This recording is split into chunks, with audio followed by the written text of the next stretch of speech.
लालू जी तो वही हैं, लेकिन लालू जी का अब कुछ चलता नहीं। लालू जी एक तरह से उनको कैद कर दिया गया। किनका चलता, किसने कैद वहाँ कर लिया? तेजस्वी यादव का ही चलता है, और तेजस्वी यादव के जो अगल बगल जो 2-3 लोग हैं उनका ही चलता है। समय का तकाजा था। ये बहुत आदर्शवादी बात नहीं लग रहा है भैया? नहीं नहीं नहीं, ये मतलब ऐसा सच्चाई नहीं ना है। कि आपका कहीं दिल टूटा हो प्रेम नहीं में, नहीं नहीं नहीं, उसके बाद कोई आपने दिल कहा मैं टूटा शादी नहीं, नहीं करूंगा अब मैं। कोई दिल टूटा नहीं। मैं शुरू से पढ़ता था, बचपन से ही राजनीतिक रूप से कैद कर चुका है। उनके निर्देश पर ही कोई जाएगा मिलेगा। वहाँ सीसी कैमरा लग गया है, कोई बातें होंगी तो वो उसको सुनते रहता है। तो हमको भत्तू ने रोते हुए कहा कि श्याम बाबू अभी ये स्थिति हो गया। मुझे बड़ा गुस्सा लगा। तेज प्रताप वहाँ खड़ा था, मैंने 2 तबराक मारा, रोने लगा। रो करके जब ऊपर गया तो राबड़ी देवी जी को गुस्सा आया होगा। राबड़ी देवी जी ने लालू जी को शिकायत की। लालू जी ने हमसे बुलाया। दोनों का तारतम्य नहीं बैठ रहा था। अच्छा, फिर अपने हालचाल लिए चले आप गए। कहेंगे तारतम्य नहीं बैठ रहा था, फिर वो बम्बई से मिलने कैसे आ गई आपसे? नहीं, तारतम्य बातें होती होंगी भैया तब? बातचीत नहीं, की। आप मैं क्या क्लियरली करूं, बताइए। उस समय का तारतम्य जो वो पूछ रही थी मेरे बारे में, मैं पूछ। आपने एक बार मोदी जी के गवर्नमेंट को कहा था दंगा राज पार्ट 2, यानी दंगा राज पार्ट 1 अटल बिहारी वाजपेयी। मैं कह रहा हूँ कि राजनीति में रहने के बाद कई तरह की राजनीतिक वक्तव्य देने पड़ते हैं। कई मजबूरी तरह में की कहा था चीजें- क्या? नहीं, मजबूरी नहीं है, परिस्थितियां भी कहलाती है। बुलाता नहीं। उस एक चुनाव में वो अपने से खुद आ गए थे, सारे लोग, सुनील शेट्टी आ गए थे, और ये 3-4 लोग आ गए थे, और आगे के घूमे भी थे। गोविंदा आ गए थे। ये सब लोग लालू जी की रोहिणी की शादी में कई फिल्म स्टारों को हमने निमंत्रण करके पर्सनल बुलाया भी था।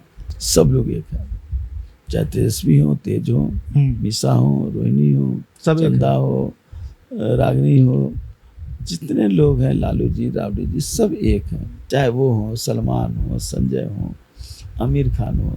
आमिर खान तो जब मैं जाता हूँ बिना चप्पल के ही उतर करके नीचे गाड़ी तक हमको छोड़ने चला। तो अब तो लकीर बड़ा खींचना होगा ना नीतीश कुमार से। तब बड़ा लकीर जब तक नहीं खींचेंगे तब तक आप आगे नहीं बढ़ सकते। आप सोचे हैं कि नीतीश कुमार की लकीर को छोटा करके मैं आगे बढ़ जाऊं, तो आप उसमें फेल करेंगे, आप पराजित होंगे। कांग्रेस जो था, आज कांग्रेस कहाँ है? कांग्रेस में इतने ज़्यादा गुटबाजी हैं।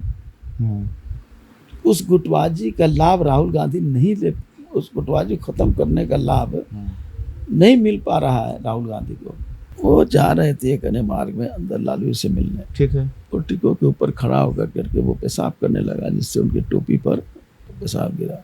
कौन? तेज प्रताप जी कर रहे थे? तेज प्रताप जी। उसके बाद इसने डांटा।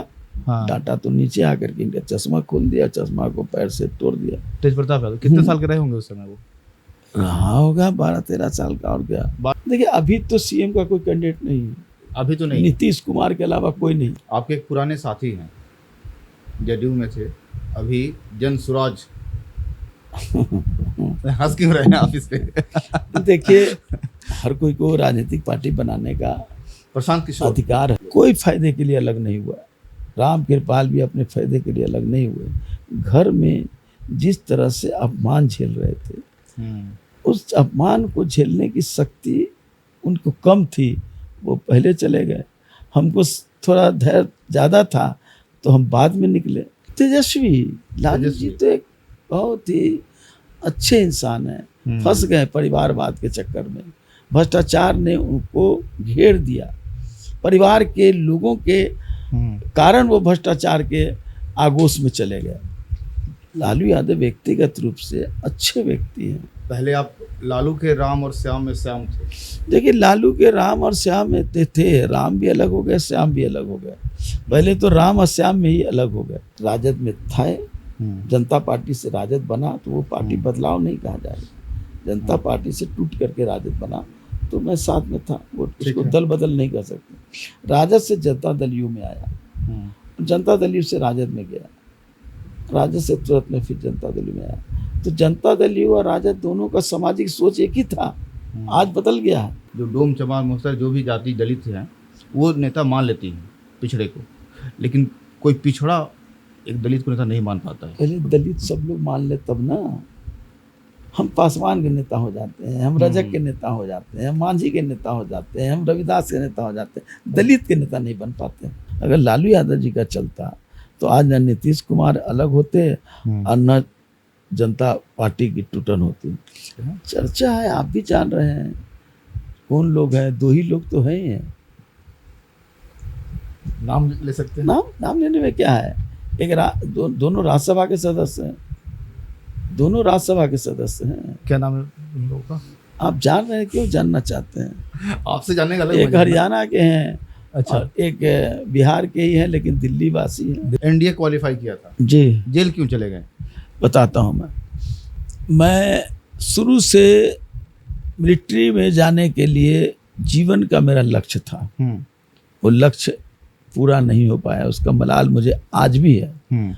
यह पॉडकास्ट कहाँ से शुरू करूं समझ नहीं आ रहा था, क्योंकि जो आज हमारे गेस्ट हैं उनकी कहानी रोमांचक इतनी है कि ये राजनीति के बादशाह तो हैं ही, बॉलीवुड के बादशाह यानी शाहरुख खान से भी इनके तार जुड़े हुए हैं। जी हाँ, आपने सही सुना, शाहरुख खान को काम दिलाने के लिए हमारे बिहार के जाने माने मंत्री श्याम रजक जी ने सिफारिश की थी। और शायद ही आपको पता होगा, शत्रुघ्न सिन्हा की भांजी से प्रेम, शाहरुख खान के घर बारात और बिहार में 2014 में गठबंधन के सूत्रधार श्याम रजक सर ही थे। सर बहुत बहुत स्वागत है आपका। सर शुरुआत से शुरू करते हैं, प्रेम से शुरू करें या फिर बचपन से?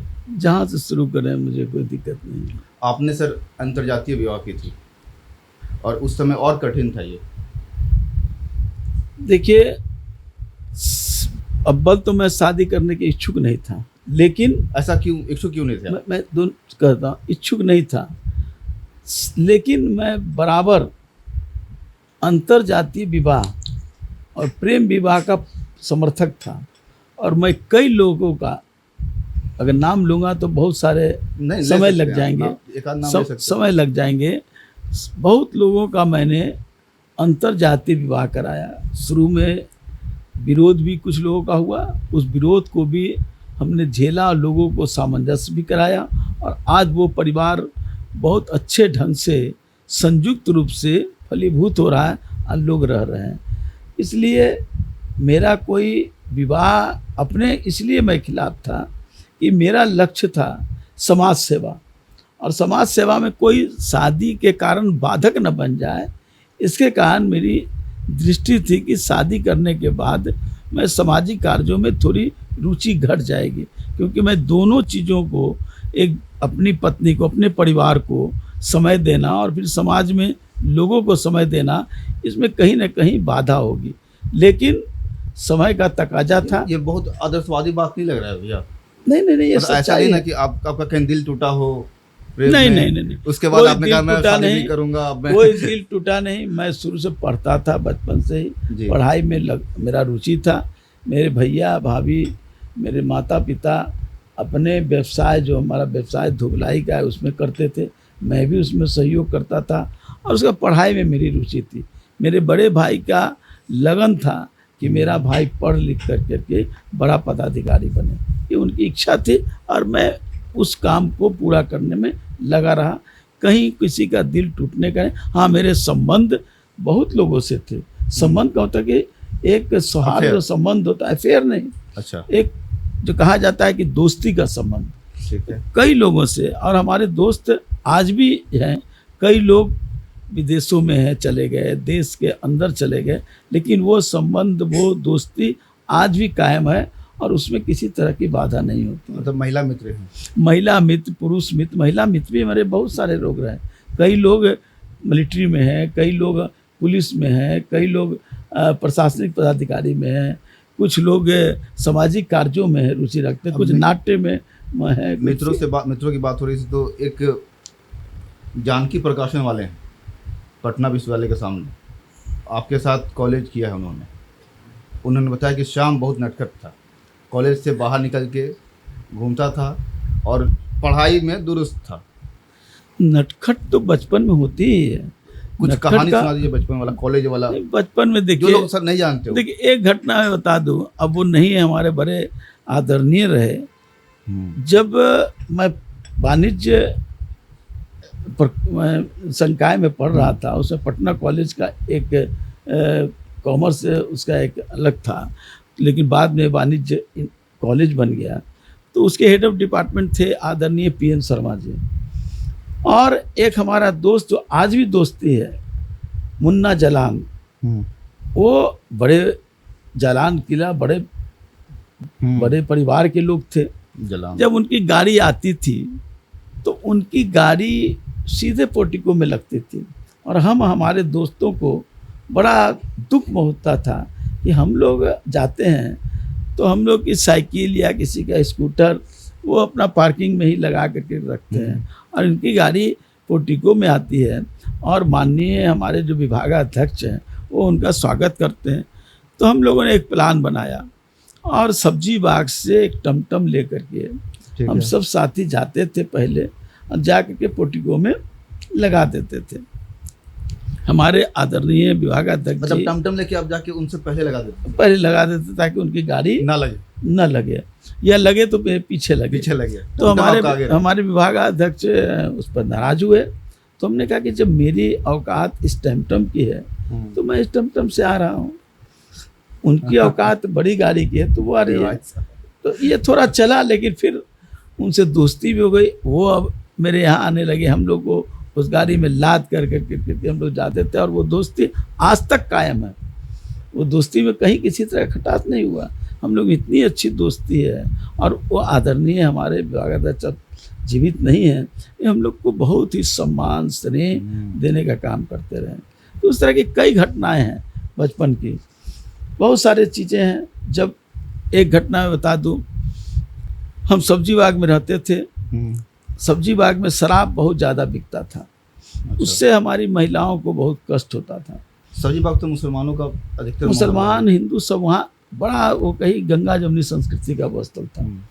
तो वहाँ पर जब शराब के विरोध में हम लोगों ने एक ऐसा ही बैठ करके पटना नगर विकास परिषद हम लोगों ने बना दिया, एक संगठन ऐसे ही पैड पर हम लोग सब साथी, और सबसे पहला उस शराब के विरोध आंदोलन किया।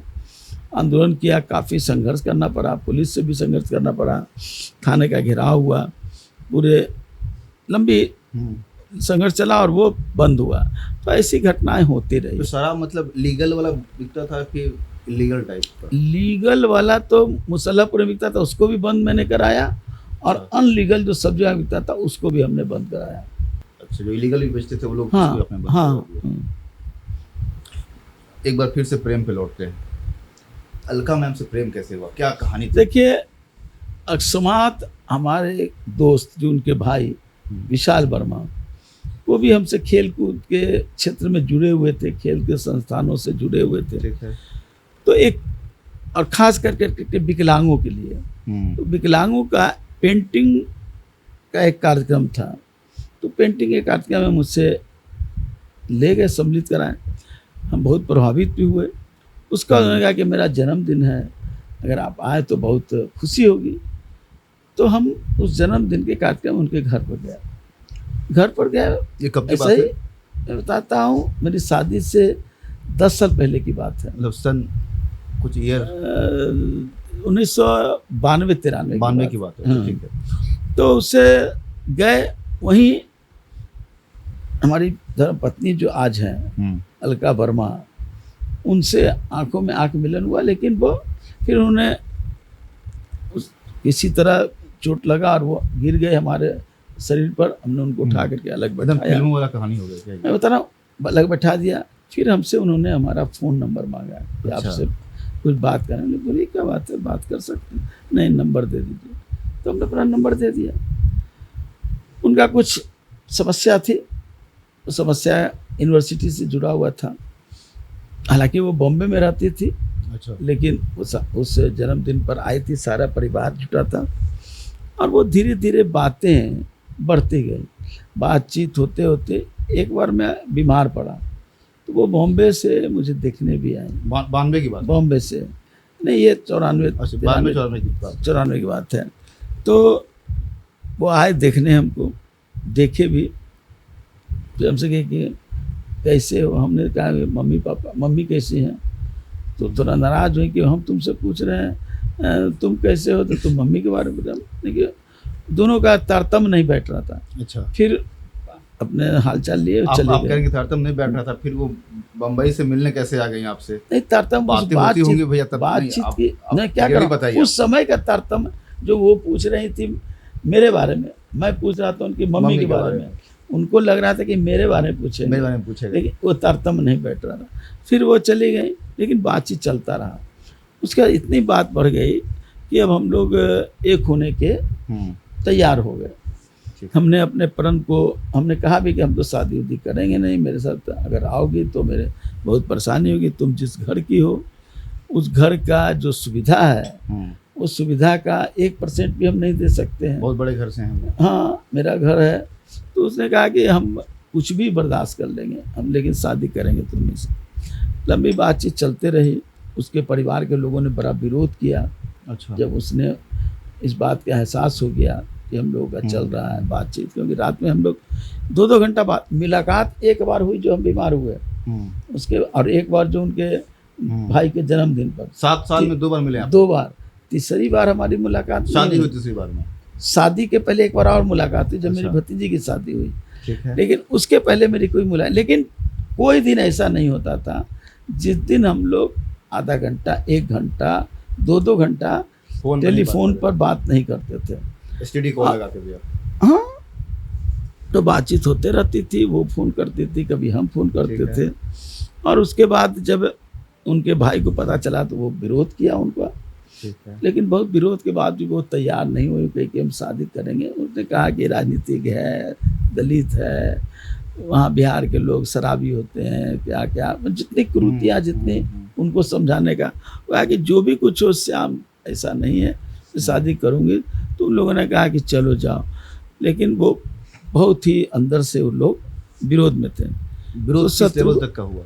मतलब आपको मारा पीटा भी गया? नहीं, विरोध से ऐसा उन लोगों ने कभी नहीं किया। विरोध उनका और अलका के बीच में था। अच्छा, हमसे कभी कोई बात, आप तो कोई बात नहीं किया। उसके बाद जब शत्रुघ्न सिन्हा जी आए एक दिन पटना, तो उनकी मम्मी ने और उन्होंने मुझको बुलाया और कहा कि तुम किसी लड़की से प्रेम करते हो। हमने नकार दिया। अच्छा, कहा कि देखो किसी लड़की के भविष्य का सवाल है। आप क्यों नकार दिए? हमको लगा कि सब चीज क्या क्यों छिपाने का काम करूं। और भी शत्रु भाई से एक संबंध था, हम लोग बिहार बचाओ अभियान चला रहे थे, उतना ही तक था। लेकिन ये बात कैसे आए हम नहीं जान रहे थे। तो हमने कहा कि नहीं ऐसा कोई बात नहीं। तो उन्होंने कहा कि देखो एक लड़की के भविष्य का सवाल है, तुम सच सच बोलो। तब हमने पूरी बात कह दी। फिर वो चले गए। उन्होंने उनके भाई को समझाया कि श्याम रजक को मैं जानता हूँ, शराबी, मवाली, ये सब नहीं कैरेक्टर का था, जो मेरे बारे में प्रशंसा करनी चाहिए कहे। तुम एक बार उनके घर पर चले जाओ। जब हमारे घर पर आने का उनकी तैयारी हुई तो हमको भाई की, हाँ उनकी भाई, उनकी बहन को, तो हमको बहुत घबराहट हुआ। अब हम अपने बड़े भैया के इतने ज़्यादा सम्मान करते हैं, आज भी उनके सामने बैठना दूर रहा, खड़ा होने की हिम्मत नहीं होती है आज भी। तो मैं कैसे कहूँ, तो हमारे मित्र राम कृपाल यादव जी ने, तो हमने कहा कि ऐसी सी बात है। वो भी शंका में थे कि दोनों का चलता, लेकिन वो न वो खुल करके हमसे बोलते थे न मैं ना बोलते थे। लेकिन और फिर हमारे भैया के साला जो डॉक्टर ओम प्रकाश, कार्डियोलॉजिक डॉक्टर थे, हम लोग अच्छे दोस्त थे। उन दोनों को हमने कहा कि ऐसा ऐसा बात है, वो लोग आ रहे हैं, क्या करें क्या नहीं करें। अच्छा, तो लोग भैया से बात किए। भैया कहें कि हम तो चाहते हैं वो शादी करे, लेकिन शादी करे तो अपने समान लोगों से शादी करे। अब तुम बता रहे हो कि वो बॉम्बे के हैं और इतने बड़े हैं, तो वहाँ कैसे चलेगा। लोग तो तैयार है, वो लोग आ रहे हैं, आए, स्वागत है। तो वो लोग गए घर पर। मेरे भैया ने सबसे पहले मेरा जो परिस्थितियाँ थी आरती, सबको देखा कि यही घर है हमारा और ये स्थिति है मेरी। पुराना घर लोहानीपुर वाला? लोहानीपुर का।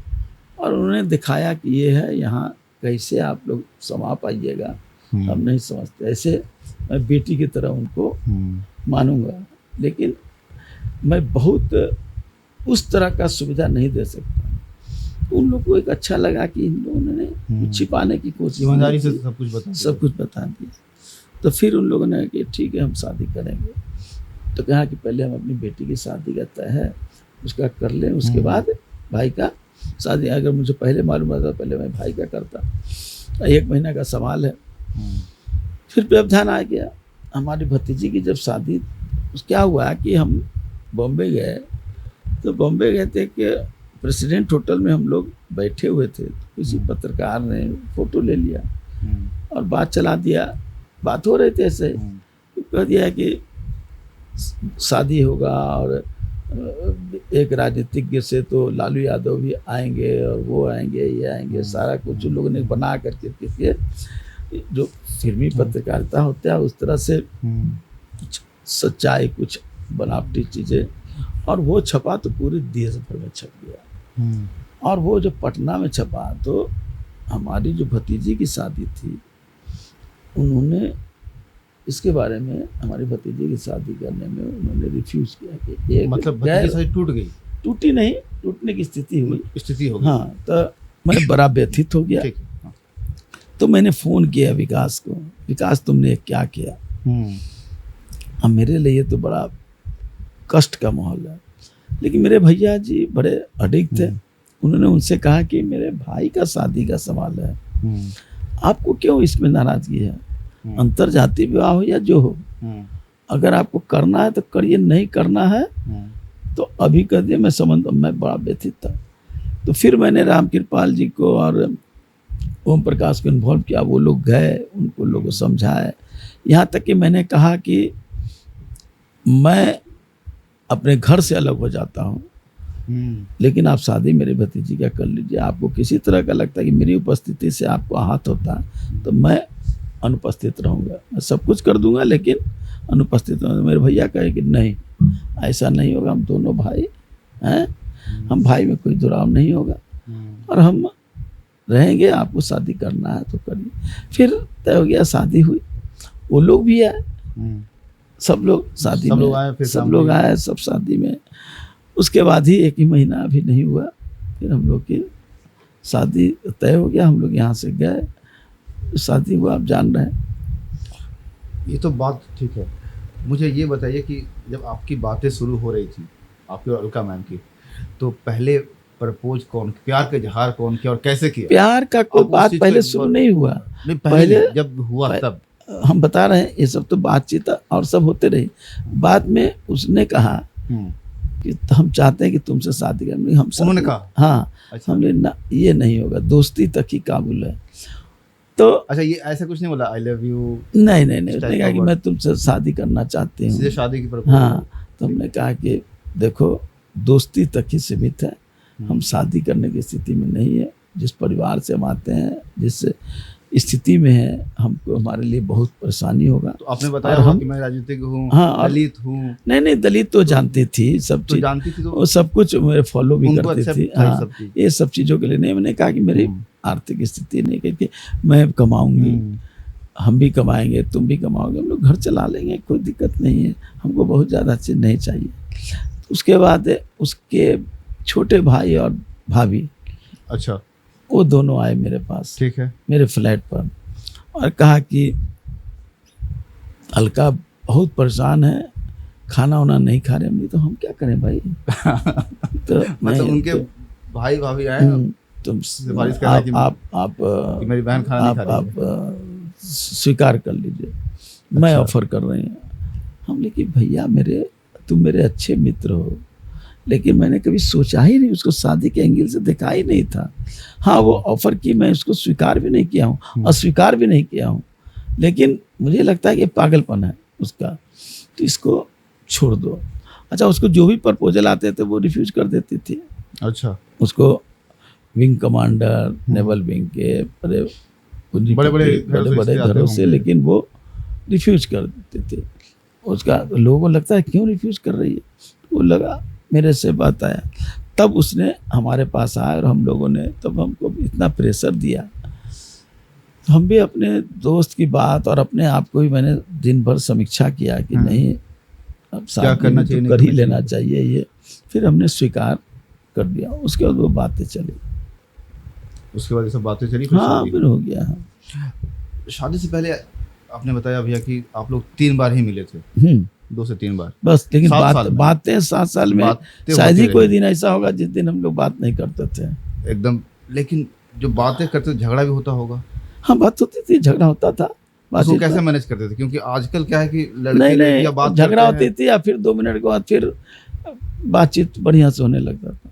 अच्छा, 2 मिनट वाला झगड़ा था। वो बस वो सही छोटा-मोटा हाँ, मनमुटाव। बस छोटा मोटा, कोई ऐसा झगड़ा नहीं था। लेकिन आजकल क्या हो रहा है ना कि तुरंत झगड़ा हुआ, मनमुटाव हुआ, कभी breakup। ना हमने ऑफर किया कि कहीं चलो, ना उसने ऑफर किया कि कहीं चलो, कुछ नहीं।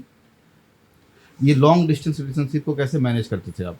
सिर्फ बात करके ही? बात करके भरोसा था? हाँ भरोसा था। उसको ज्यादा, मेरे से ज्यादा उसको भरोसा था। उसकी मम्मी को थोड़ी बहुत पता भी चल गया था। तो मम्मी एक बार, हाँ मैं एक कहानी बता दूं। हम पुस्तक मेला में घूम रहे थे, ठीक है। और उसकी मम्मी और उसके माने मेरे दोस्त, वो दोनों भी अपना घूम रहे थे। एक जगह हम किताब सब के शौकीन है, किताब हम खरीद रहे थे। तो उसकी मम्मी ने कहा कि बेटा हम पैसा दे देते हैं। हमने क्यों आप दीजिएगा, हम खरीदे हैं। लेकिन ज़बरदस्ती उन्होंने, तो उनको मालूम था कुछ कुछ, नहीं नहीं मेरे तरफ तो से उन्होंने उपहार गिफ्ट दे दिया। उन्होंने उपहार है ये किताब, तुम ठीक है ले लिया हमने किताब, पैसा उसने दे दिया। तो उनकी मम्मी को तो आना बेटा घर पर, हमने ठीक है। तो हम जब एक बात पर गए घर, तो मेरी आंखें उसकी ओर देखने की उस व्यग्र होती रहती थी, लेकिन उससे मुलाकात नहीं हो पाई, मैं उसको देख पाया। घर में हम, उनकी मम्मी, उनके भाभी, उनके भैया, वो सब रहते थे, लेकिन वो नहीं रहती थी। ठीक है। हम लोग अपना बस खाना वाना खाए चल देते थे, इसलिए हमारी मुलाकात हुई नहीं। अच्छा, आजकल के जो युवा लोग हर बात पे ब्रेकअप कर ले रहे हैं, अलग हो जा रहे हैं, फिर कभी किसी और के साथ दिख रहे हैं देखिए 2 ये महीने में, इस पे कुछ सुझाव क्या देंगे आप? मैं क्या तो है ये कहूँगा चीज़? कि किसी से अगर प्रेम करते हो, हम्म, तो प्रेम का मतलब है कि एक साथ, एक विचार के साथ रहना। अगर किसी तरह की खटास भी आती है, उस खटास को आपस में ही बात करके समाप्त कर लेना, उसमें किसी की मध्यस्थता की जरूरत नहीं हो। तो ये होनी चाहिए। मतलब आपको और लगता है कि प्यार अगर जो थर्ड है, पार्टी आएगी समझाने तो और खराब कर देगी? नहीं खराब नहीं करेगी, जनरली हम ऐसा माना आपस जाता में ही बैठ करके बात करें। वो दूसरा चीज है कि प्यार दिलों का प्यार होता है, ठीक है। पर प्यार शरीर का प्यार नहीं होता है। शारीरिक प्रेम अगर कोई करना चाहता है, Lust। वो प्रेम अस्थाई नहीं हो सकता है, तो मेरा मानना है दिल का प्रेम जो होगा वो अस्थाई होगा। और इसीलिए अगर आज के लड़के को अगर करना है तो दिल का प्रेम करे, शरीर के प्रति आकर्षण के माध्यम से वो कभी प्रेम नहीं करे, क्योंकि वो प्रेम अस्थाई नहीं होता है।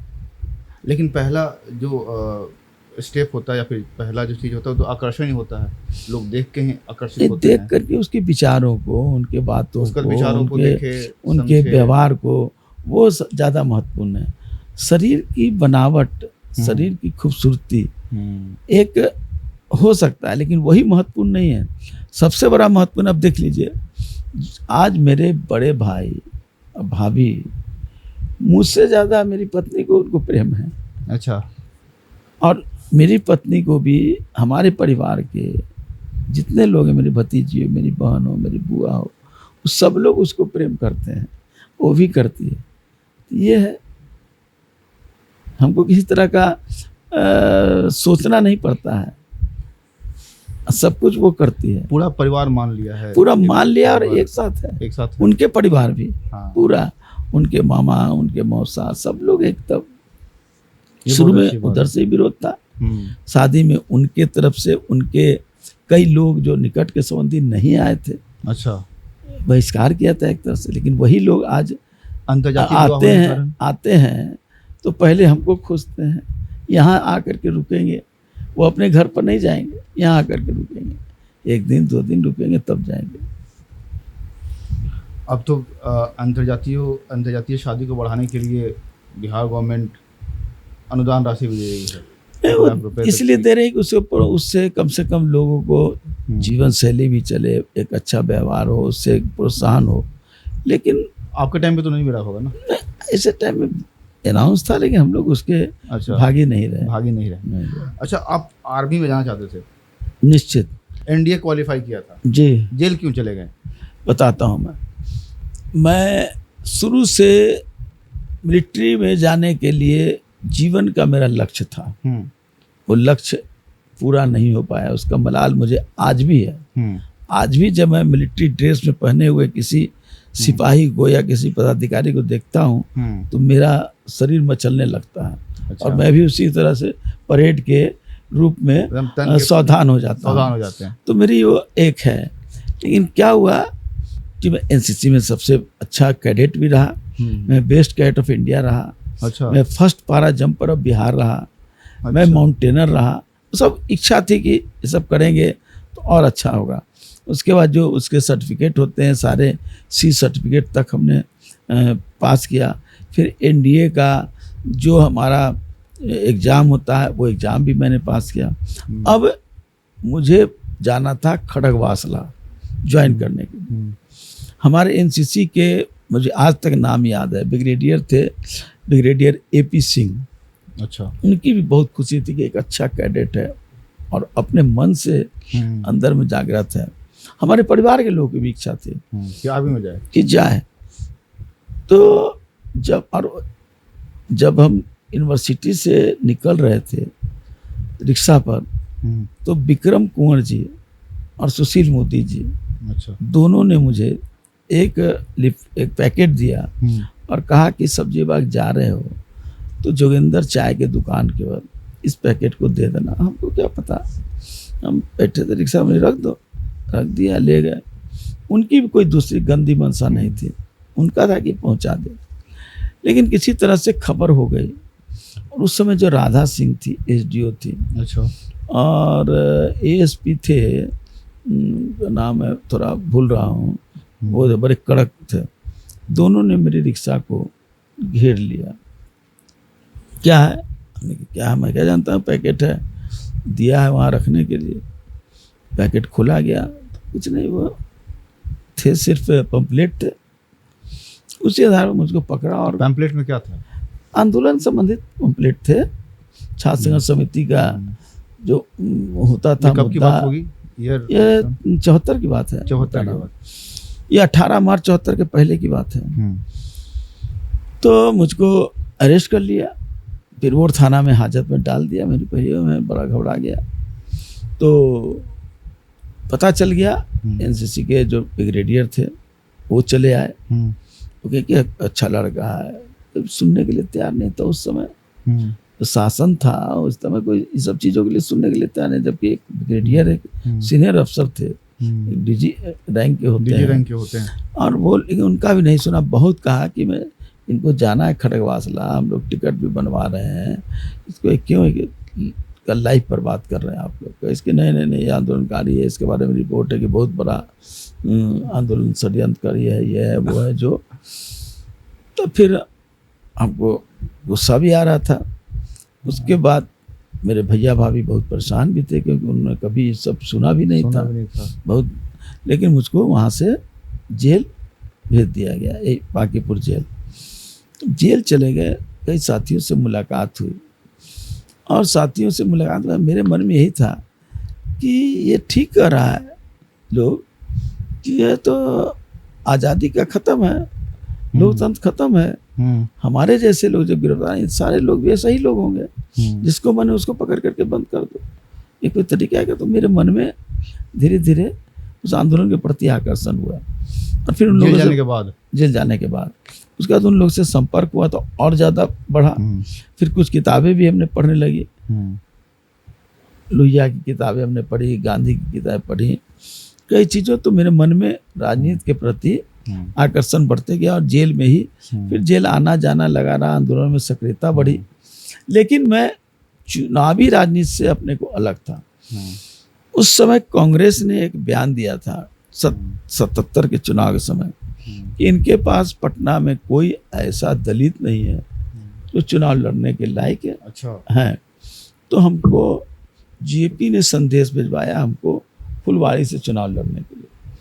तो हमारे जो साथी थे संघर्ष वाहिनी में हम थे, हम तो छात्र संघर्ष समिति में नहीं थे, हम लोग वाहिनी में थे। तो वाहिनी के लोगों का संकल्प था कि हम चुनाव नहीं लड़ेंगे। नहीं लड़ेंगे। तो हमने कहा कि हम लोग तो चुनाव नहीं लड़ेंगे बाबूजी। नहीं नहीं तुम लड़ो। हम लोग नहीं बाबूजी हम नहीं लड़ेंगे। तब लास्ट साहबुद्दीन जो थे उनको टिकट मिला, हमको टिकट हम रिफ्यूज कर दिए। लेकिन कब की बात होगी? ये 77 की बात कर रहा हूँ। कांग्रेस ने कहा कि फुलवारी बिहार में कोई एक भी दलित नेता नहीं है, छात्र नेता नहीं है, इसको चुनाव लड़ा जा सकता है। चुनाव लड़े, इन लोग दलित के विरोधी हैं, सब दलित विरोधी हैं। वो लोग का बयान चला था। अच्छा, तो हमसे कहे थे तो हम रह गए, हम नहीं लड़ेंगे। तो हम लोग विरोध में थे चुनाव के, माने हम लोग चुनाव नहीं लड़ेंगे, हम लोग बाहर से मदद करेंगे। ठीक है। तो वो हुआ। उसके बाद 78 में आते आते 80 में 79 में जेपी की मृत्यु। हम लोग जेपी के यहाँ बैठा करते थे, जाबिर हुसैन साहब, हम लोग सब। राजीव रंजन नाग का नाम सुनोगे, वरिष्ठ पत्रकार, आजकल दिल्ली में है। ये 3 लोग का हम लोग की जोड़ी थी। हम लोग वहाँ जेपी के यहाँ बैठ कर के हंसी मजाक बातचीत पुरानी चीज़ों को जानकारी ले। वहाँ बड़े बड़े नेता लोग आते थे, चंद्रशेखर जी आते रहते थे। चंद्रशेखर जी से भी थोड़ी अच्छी बात हो गई थी। जेपी ने कहा चंद्रशेखर जी को, इस लड़के को मैं दे रहा हूँ तुमको, इस लड़के की हिफाजत रखना, अच्छा लड़का है। उनकी डेथ के बाद 78 में जब डेथ हुआ तो हमको उन्होंने 77 में सरकार बन गई थी, लेकिन हम सरकार में हमारा कुछ नहीं था। तो 78 में चंद्रशेखर जी ने मुझको कहा कि तुम चलो दिल्ली। मतलब पॉलिटिकल एंट्री 77 में हुई? 78 में कहिए। उसके बाद हम दिल्ली चले गए। सरकार गिर गई 79 में। सरकार गिरने के बाद चंद्रशेखर जी ने कहा कि हम भारत यात्रा करना था। तो मैं, सुबोध कांत सहाय, डॉक्टर आनंद, भक्तचरण दास, ये आपके कई साथी, सुदीन भदौरिया, कई साथियों लोगों ने हम लोगों को जिम्मा दिया गया कि भारत यात्रा की तैयारी कीजिए। और हम लोगों ने कन्याकुमारी से दिल्ली तक की तैयारी की, जैसे चंद्रशेखर जी ने के नेतृत्व में हम लोगों ने पद यात्रा किया। और उसी से सक्रियता बढ़ गई राजनीति। उसके बाद कई कार्यक्रम में ब्लू स्टार हुआ।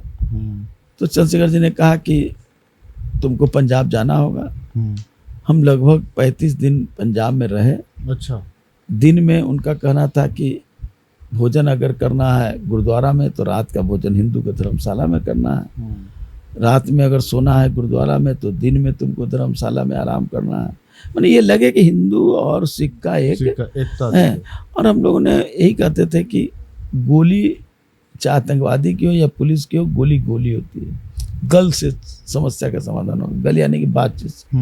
और ये चला यहाँ तक कि दिवाली के दिन हम जालंधर में थे तो पंजाबी लड़कियों ने हम लोग को घर में ले जाके मिठाई खिलाया, फुलझड़ी छुड़वाया। अच्छा। उसी दिन हिंदुस्तान पाकिस्तान का मैच हो रहा था, वो भी हमने उसके टीवी पर देखा। ब्लैक एंड वाइट टीवी था, लेकिन उन लोगों ने देखा तो अच्छा रहा। उसके बाद कालाहांडी में भूख से लोग मर रहे थे। चंद्रशेखर जी ने हमको कहा कि जाइए, वहाँ भी 2 महीना रह करके और भूख के खिलाफ लड़ाई लड़ने का काम किया। बोडोलैंड की बात चल रही थी, बसु मितारी और उमा ब्रह्म भट्ट। तो हमको चंद्रशेखर जी ने कहा कि जाओ तुम असम। हम जा करके लगभग 1 महीना तक उस जंगल में रहे। अच्छा। उन लोग के साथ और उन लोग को आत्मसमर्पण कराया। तो ये सब चीज़ें चलती रही। उसके बाद चुनाव लड़ने की इच्छा जगी तो चंद्रशेखर जी ने मुझको टिकट दिलवाया 90 में। लेकिन अंतर विरोध में पार्टी के अंदर के कारण या हमारा जो नया कैंडिडेट रहने के कारण चुनाव हार गए। और एक टोनी जी थे, बड़े मजबूत बाहुबली थे, तो जीत भी गए टोनी जी। लेकिन उसके बाद मैंने दिल्ली को छोड़ दिया। मैंने कहा कि जब मैं अपना स्थान बनाया फुलवाड़ी तो मैं 90 से 95 तक लगातार क्षेत्र में ही रहा, फुलवाड़ी विधानसभा क्षेत्र में ही। उसमें फुलवाड़ी में संपत चक, नौबतपुर और फुलवाड़ी तीनों आता था। तीनों जगह ही कहीं सोना, कहीं रहना, कहीं खाना, यही चलता रहा एकदम वहीं। और 95 में मैं सबसे ज़्यादा वोट से जीता।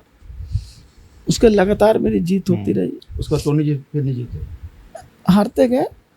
उनसे बातें होती हैं? बात आज भी होती है। हम राजनीति में व्यक्तिगत विरोध नहीं करते हैं, विचारों का विरोध है। तो 2020 का चुनाव जब हुआ उस समय मुझको आरसीपी सिंह के कारण विरोध हुआ और हमें लगा कि अब वो टिकट नहीं देंगे, तो फिर हम लालू जी के ने बार बार हमसे कह रहे थे, लालू जी के पास स्थायी मेरे पहले से संबंध, तो लालू जी ने कहा तो हम चले आए। आरसीपी से विरोध था और उसके कारण एक लग रहा था कि विरोध क्यों था उनका, देखिए राजनीति में आजकल एक बड़ा चीज है, इसको आप आजकल लोग जो पहले राजतंत्र में गुलाम पालने की साजिश थी, आज भी मैं कुछ लोगों को छोड़ दीजिए तो मैक्सिमम लोगों का यही है कि कार्यकर्ता को गुलाम बना करके काम करते हैं। तो वो आरसीपी सिंह का आईएएस बन करके आए थे, वो समझते थे कि वो मेरे पॉकेट के रहे, मेरे दरबारगिरी करे, वो मेरी आदत शुरू से नहीं थी। मैं चंद्रशेखर जी जो मेरे राजनीति में लाने वाले व्यक्ति थे, उनका मैं बात तब नहीं सुनता था, कई बार विरोध होता था, मैं भोंसी आश्रम छोड़ करके चलाता था, फिर मुझको मना करके ले जाते थे, फिर विचारों का रात भर मंथन होता था, विचारों पर कभी हम जीतते थे कभी वो जीतते थे, तो ये होता विचारों पर हो, लेकिन विचारों के स्थान पर व्यक्ति का चूज हो जाए तो उसका मैं विरोध किया। हालांकि नीतीश जी की इच्छा नहीं थी, नीतीश जी बहुत दुखी थे मेरे वहाँ से निकलने का, लेकिन मैं चला आया।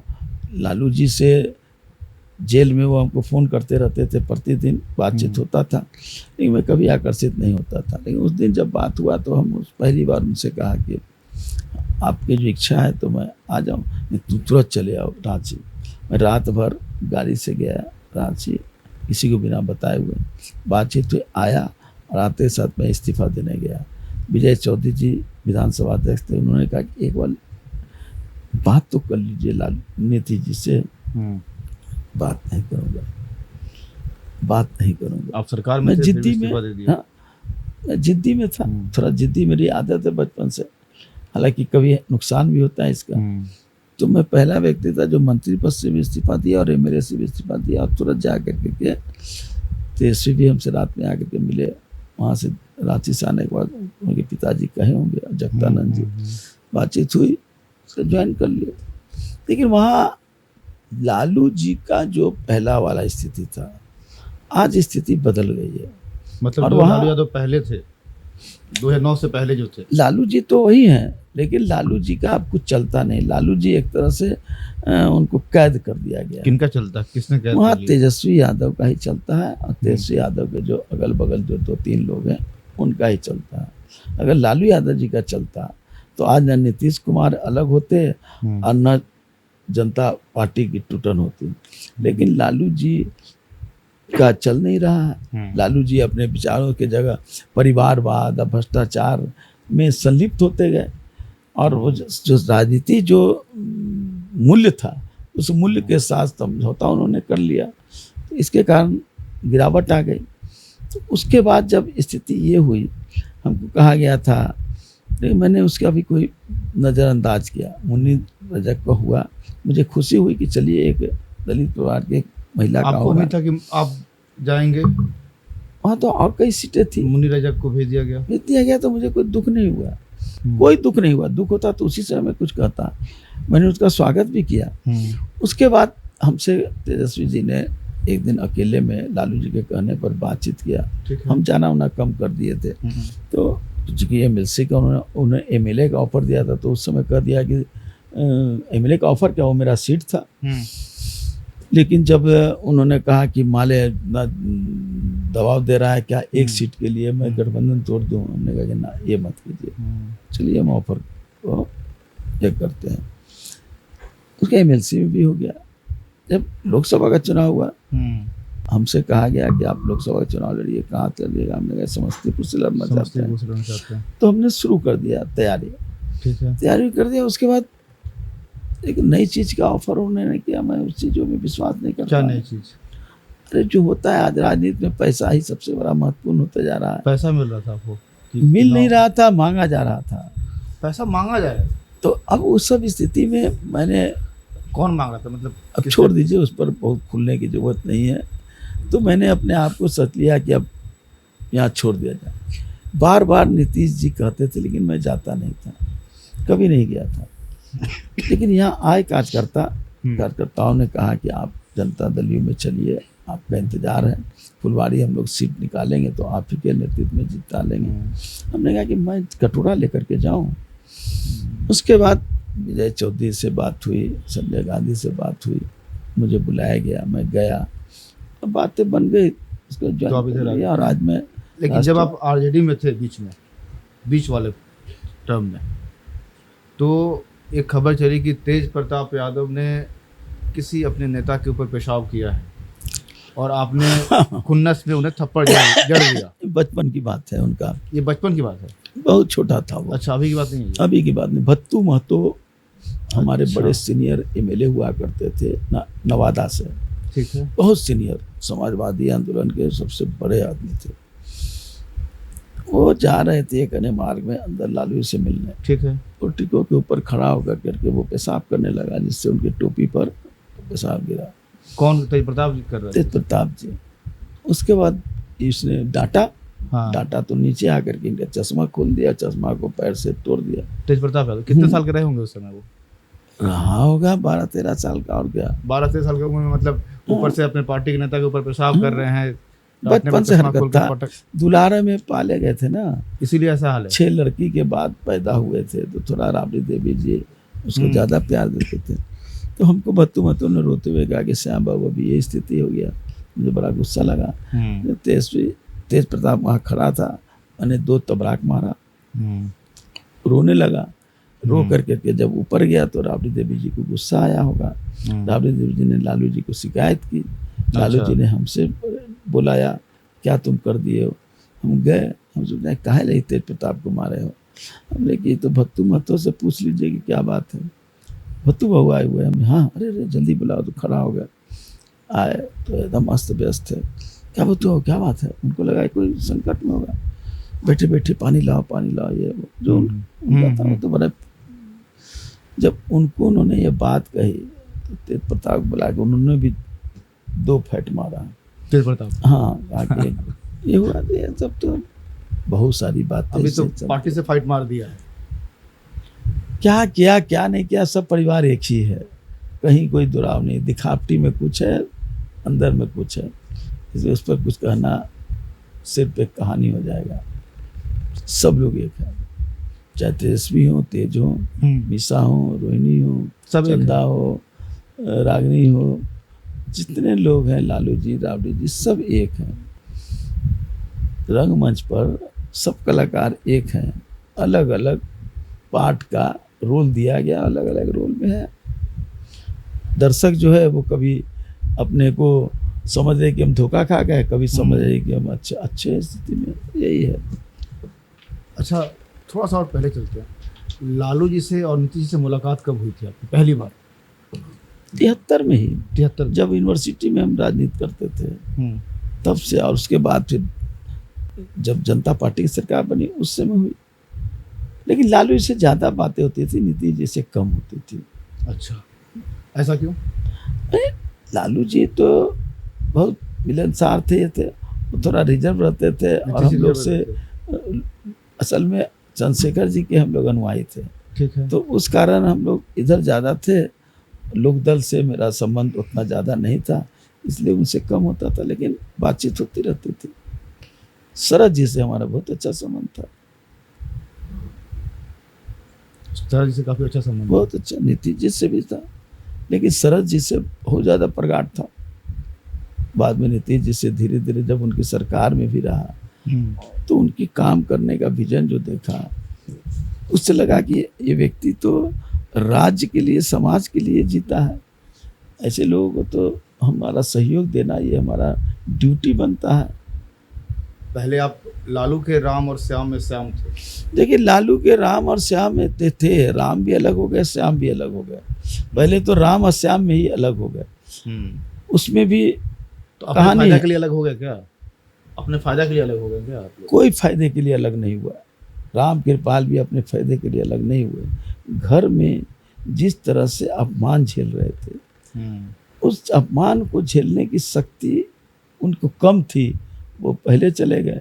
हमको थोड़ा धैर्य ज़्यादा था तो हम बाद में निकले। देखिए, वहाँ स्थिति दूसरी है ना, मैंने कहा ना। उस कारण वहाँ आप अगर स्वाभिमानी है तो आप वहाँ टिक नहीं सकते। इतना स्थिति खराब है। बहुत मैंने सुना कि अपने पार्टी के नेताओं से मिलने के लिए वेटिंग में बैठा देते हैं। तेजस्वी यादव जी, भाई लालू जी को कैद कर चुका है। लालू जी अब स्वतंत्र नहीं है। लालू कैद जी कर चुका है मतलब राजनीतिक रूप से कैद कर चुका है। उनके निर्देश पर ही कोई जाएगा मिलेगा। वहाँ सीसी कैमरा लग गया है, कोई बातें होंगी तो वो उसको सुनते रहता है। इस तरह से राजनीति ऐसा है कि बातें सुनते रहते हैं। क्या हाँ, बातें हो रही लालू जी क्या पूरा बात कर मोबाइल पर अपना चलते रहता है। वहाँ गैर राजनीतिज्ञों का अब वर्चस्व स्थापित हो चुका है। उसके बारे में क्या कहें। कौन दो चार लोग हैं जो तेजस्वी को इन्फ्लुएंस कर रहे हैं? चर्चा है, पूरे देश में चर्चा है। आप नाम ले सकते हैं? चर्चा है, आप भी जान रहे हैं कौन लोग हैं। 2 ही लोग तो हैं ही हैं। नाम ले सकते हैं? नाम लेने में क्या है। एक दोनों राज्यसभा के सदस्य हैं। दोनों राज्यसभा के सदस्य हैं। क्या नाम है उन लोगों का? आप जान रहे हैं, क्यों जानना चाहते हैं? आपसे जानने का अलग एक मजा है। हरियाणा के हैं, अच्छा, और एक बिहार के ही हैं, लेकिन दिल्ली वासी हैं। दिल्ली वासी, दिल्ली में रहते हैं। जब आपने पार्टी से इस्तीफा दिया राजद से, तो आपने कहा कि आपने लिखा कि शतरंज के शौकीन थे आप। शतरंज के शौकीन थे उनको, वो शतरंज के शौकीन थे, इसलिए धोखा वो खा मुझे खिलाते रहे, इसलिए मैं धोखा खा गया। वो शतरंज के चलते रहे, हाँ। मैं समझ नहीं पाया। ये मैंने आप कहा रिश्तेदारी निभा रहे थे। हमने कहा कि हाँ, मैं तो वो मोहरे वफादारी चल रहे निभा थे। रहा था। हाँ। वो मोहरे चल रहे थे। यहाँ पे वो कौन है? तेजस्वी हैं या फिर लालू जी? तेजस्वी। लालू जी तेजस्वी। तो एक बहुत ही अच्छे इंसान हैं। फंस गए परिवारवाद के चक्कर में। भ्रष्टाचार ने उनको घेर दिया। परिवार के लोगों के कारण वो भ्रष्टाचार के आगोश में चले गए। लालू यादव व्यक्तिगत रूप से अच्छे व्यक्ति हैं। समाज के प्रति उनकी चिंता रहती है। नीतीश जी को जितना वो प्यार करते हैं शायद ही कोई करता हो, लेकिन परिवारवाद और भ्रष्टाचार के परिवारवाद के भ्रष्टाचार में इतना ज़्यादा अपने आप को जोड़ लिए कि अब उससे निकलने का साहस भी नहीं है और निकल भी नहीं सकते।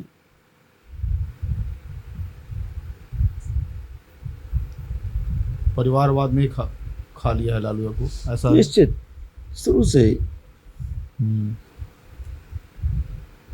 नहीं तो आप बताएं कि लालू यादव जी क्या थे और आज क्या हो गए। क्या उनकी आर्थिक स्थिति थी, आज क्या आर्थिक स्थिति है।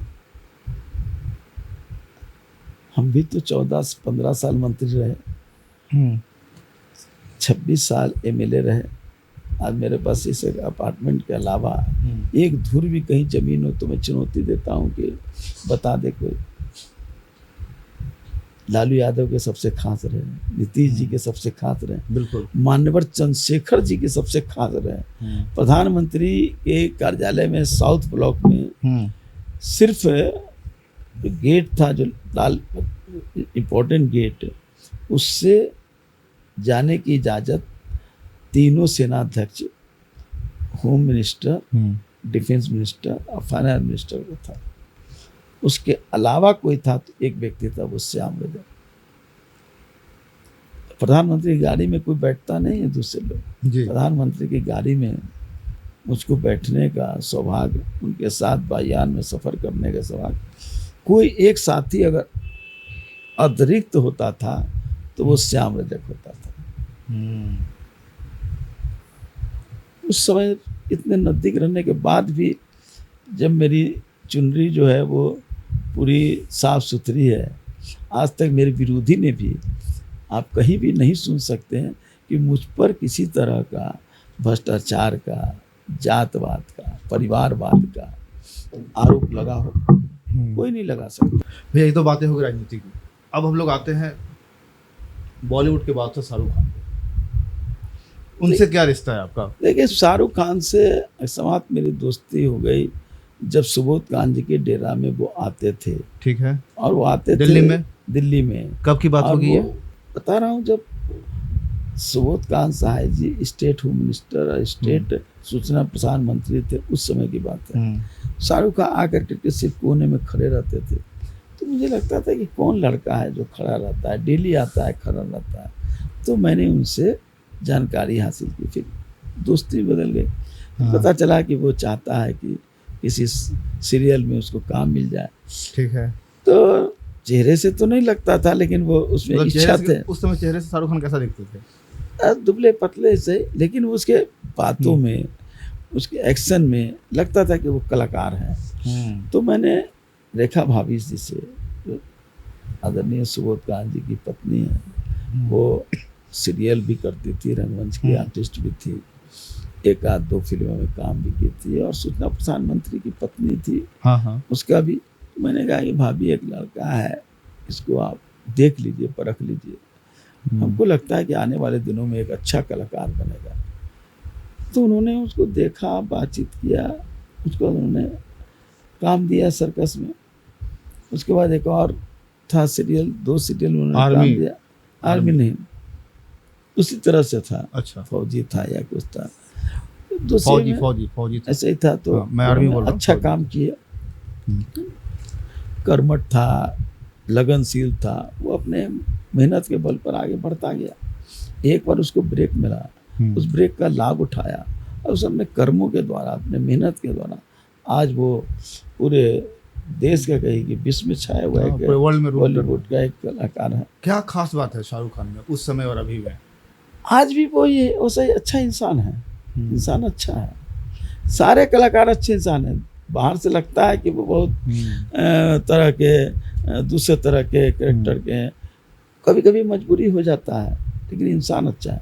चाहे वो हो सलमान हो, संजय हो, आमिर खान हो। आमिर खान तो जब मैं जाता हूँ बिना चप्पल के ही उतर करके नीचे गाड़ी तक हमको छोड़ने चला आता है। अच्छा। किरण उसकी वाइफ, सब पर्सनल संबंध है, अच्छे इंसान है सब, बहुत अच्छे इंसान, गरीबों के हमदर्द।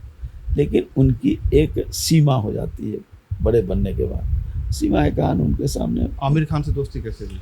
आमिर खान से दोस्ती हुई, वहीं हमारे साले जो हैं, हाँ। वो फिल्मी दुनिया में सिक्योरिटी देते थे। अच्छा। अब तो वो फिल्म भी बना रहे हैं और विदेशों में भी सिक्योरिटी का एजेंसी कर रहे हैं। तो उनके आते जाते रहते थे काफ़ी कलाकार, उसके कारण जीजा जी सब लोग कहने लगे और एक संबंध बन गया। आमिर खान जीजा जी बोलते हैं आपको? नहीं, आमिर खान तो हमारे भाई की तरह बात करते हैं। संजय बोलते हैं जीजा जी, सुनील शेट्टी बोलते हैं जीजा जी। अच्छा। शेखर सुमन बोलते हैं, कई लोग हैं, सबके जीजा जी हो गए आप बॉलीवुड कहते हैं। चूंकि हमारा साला से उसकी दोस्ती है, तो उस रिश्ते के कारण मैं उनका जीजा हो गया।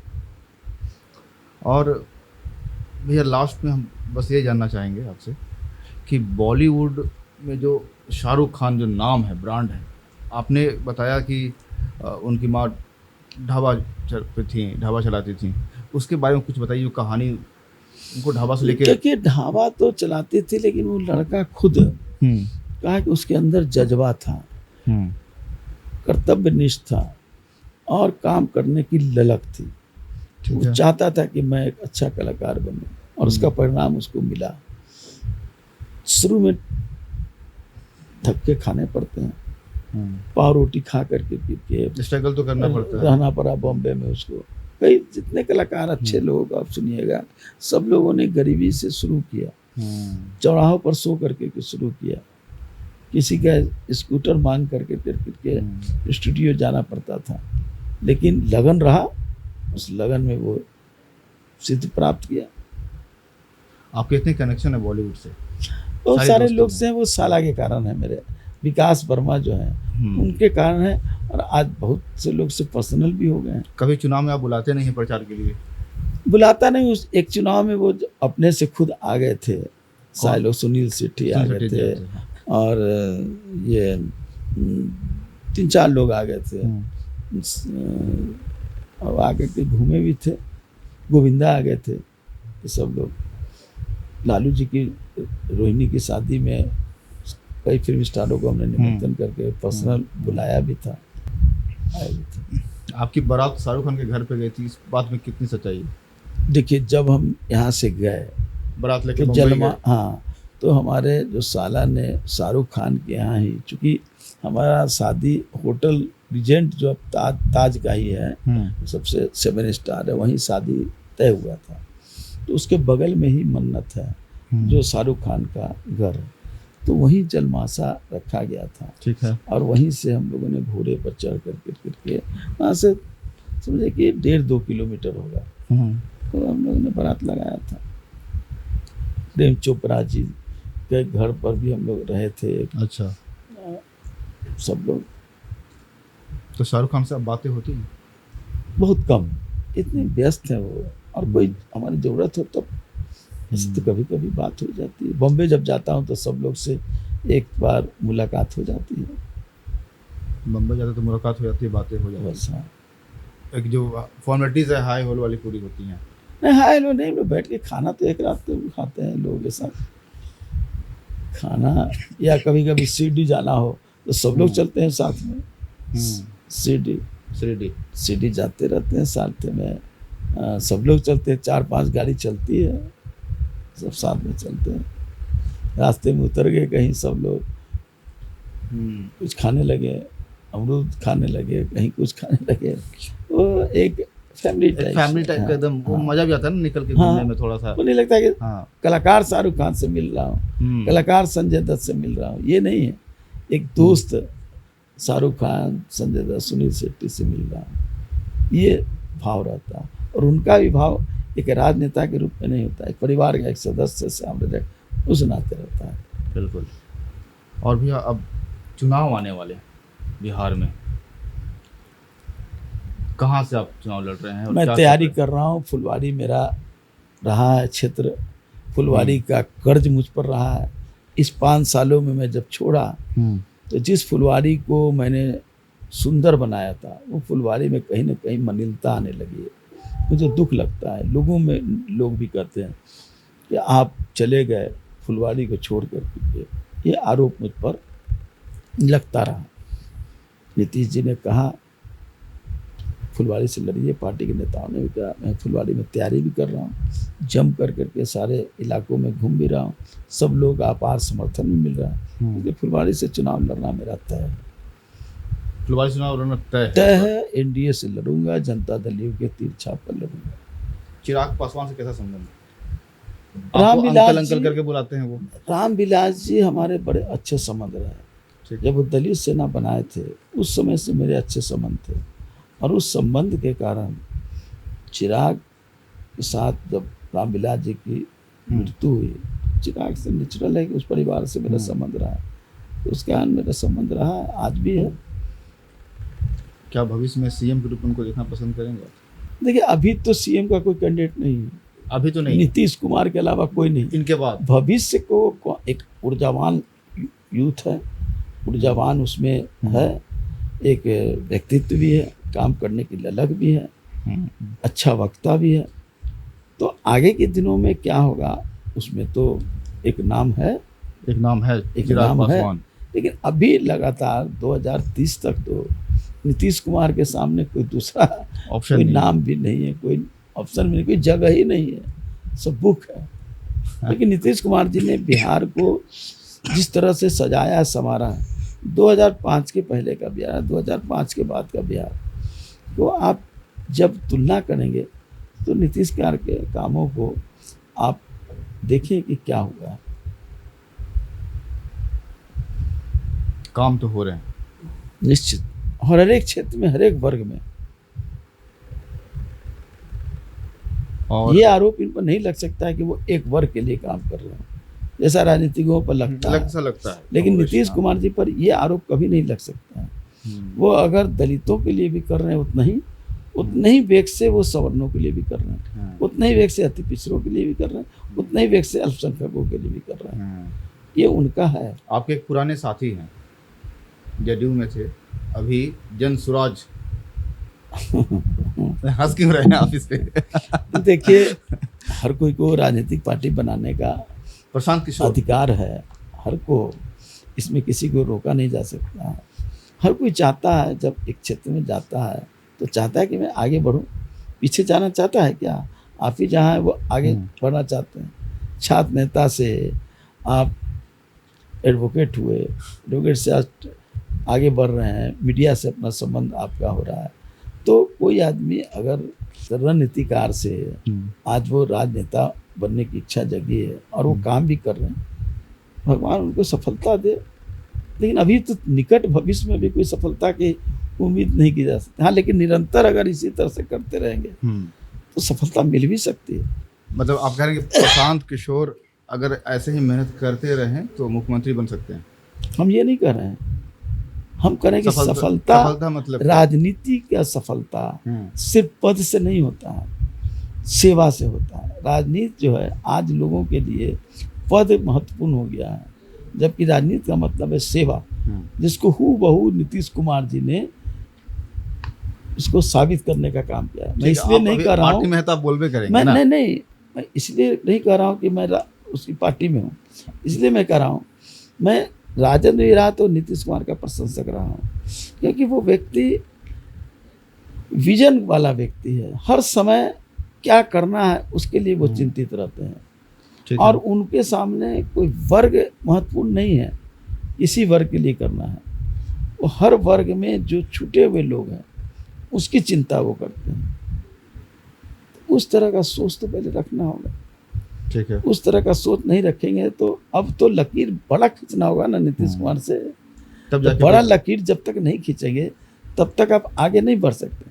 आप सोचे हैं कि नीतीश कुमार की लकीर को छोटा करके मैं आगे बढ़ जाऊं तो आप उसमें फेल करेंगे, आप पराजित होंगे।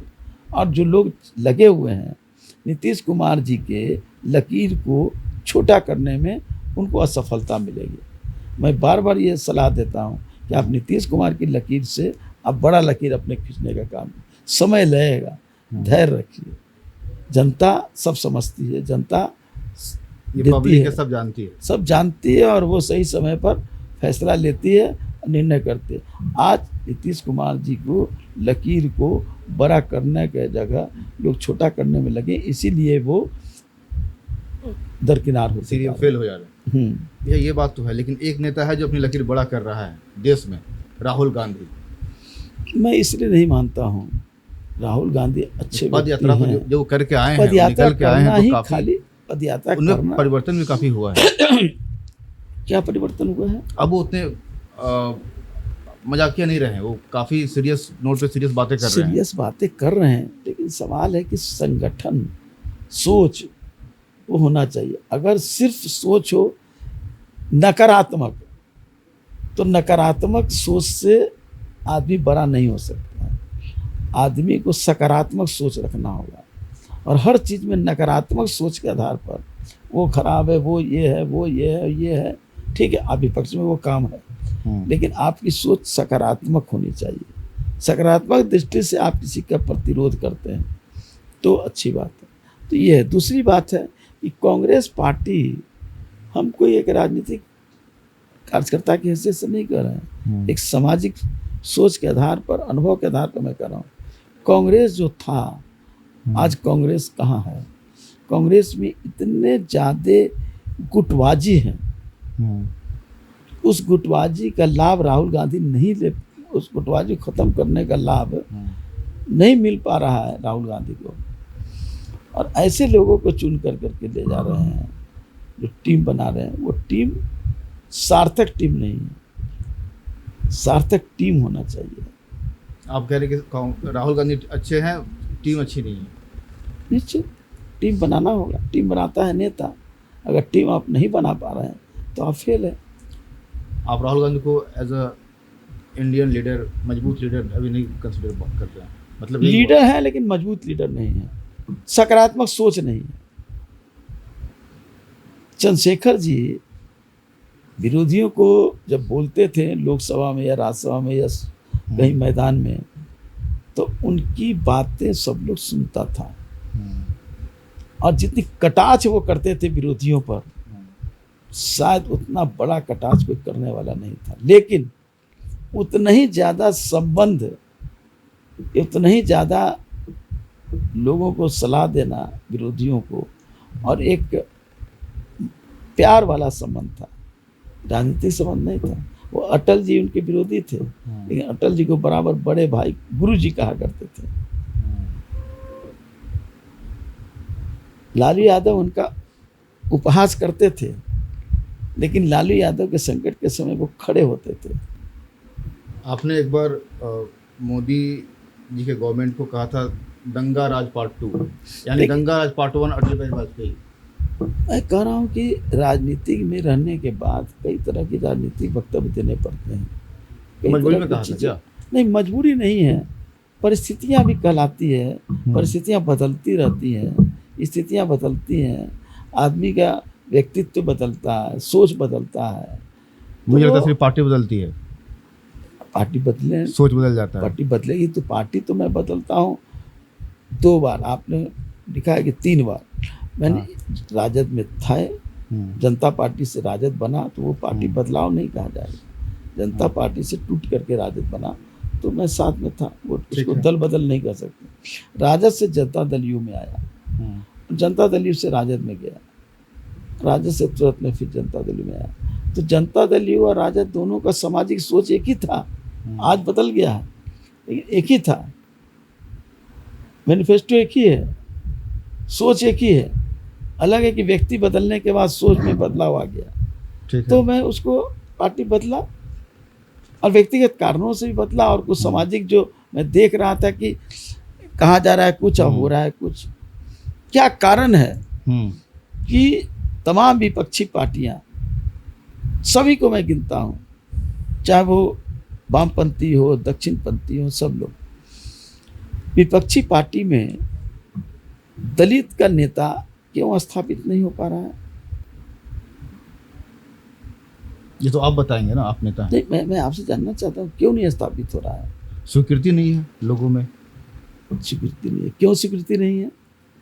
क्योंकि दलित है। नहीं, तो दलित नेता हैं लेकिन वो जात के नेता हैं। तो जात देखिए देखिए- मुझे क्या लगता है ना कि एक यादव को, एक कुर्मी को दलित जो है, जो डोम चमार मुसर जो भी जाति दलित हैं, वो नेता मान लेती हैं पिछड़े को, लेकिन कोई पिछड़ा एक दलित को नेता नहीं मान पाता है। पहले दलित सब लोग मान ले तब ना। हम पासवान के नेता हो जाते हैं, हम रजक के नेता हो जाते हैं, हम मांझी के नेता हो जाते हैं, हम रविदास के नेता हो जाते हैं, दलित के नेता नहीं बन पाते। हम अपने जात के में घिर। अम्बेडकर ने क्या कहा था? जातिवाद खत्म करो। हम लोग जातिवाद में संलग्न हो गए हैं। हम अपने अपने जात को ही संगठित कर रहे हैं। जात जिस के दिन नेता हो जात से ऊपर उठ करके दलित का नेता बनने की कोशिश करेगा, उस दिन पिछड़ा भी मानेगा, सवर्ण भी मानेगा। इसलिए नहीं मान रहा है कि आप टूटे हुए हैं। आप एक होइए, सब लोग आपके नेतृत्व को स्वीकार करेगा। ये बात है। सच्चाई यही है। ठीक है भैया, हम लोग कंक्लूड करते हैं। वाह, बहुत बहुत शुक्रिया, धन्यवाद आपको, और आप आए। बहुत अच्छा लगा आपसे बात करके, सारी चीज़ों को जानकर, और आपको शुभकामनाएं।